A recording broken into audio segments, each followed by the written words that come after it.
दरम्यान पंतप्रधान नरेंद्र मोदींच्या नाशिक दौऱ्यासाठी राज्याचे मुख्यमंत्री एकनाथ शिंदे, उपमुख्यमंत्री देवेंद्र फडणवीस आणि अजित पवार हे नाशिकमध्ये पोहोचलेले आहेत। भाजपचे प्रदेशाध्यक्ष चंद्रशेखर बावनकुळे सुद्धा त्यांच्यासोबत आहेत। अर्थातच महाराष्ट्रातल्या नव्याने स्थापन झालेल्या महायुतीसाठी लोकसभेच्या निवडणुका अत्यंत महत्त्वपूर्ण असतील।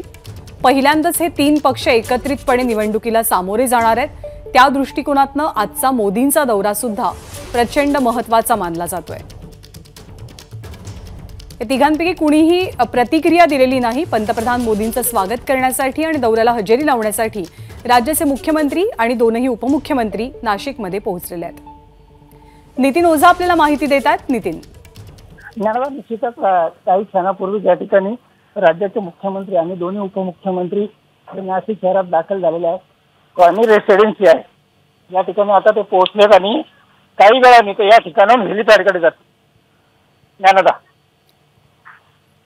धन्यवाद नितीन या सगळ्या माहितीबद्दल। तर पंतप्रधान नरेंद्र मोदींचं स्वागत करण्यासाठी राज्याचे तीनही बडे नेते नाशिकमध्ये आलेले आहेत। नुकताच शिवसेनेचा आमदार अपात्रतेसंदर्भातला निकालही लागलेला आहे।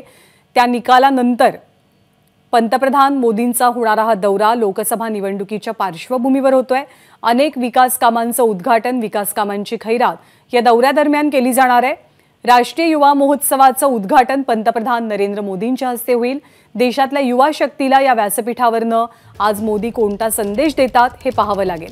नुकतंच पंतप्रधान नरेंद्र मोदींनी एका ऑडिओ क्लिपमधनं सांगितलं की रामललाच्या प्रतिष्ठापनेसाठी त्यांना संत महंतांनी दिलेल्या मार्गदर्शनानुसार एका खास अनुष्ठानाची सुरुवात केलेली आहे, कारण पंतप्रधान मोदींच्याच हस्ते प्रतिष्ठापना पार पडेल। एबीपी माझा, उघडा डोळे बघा नीट।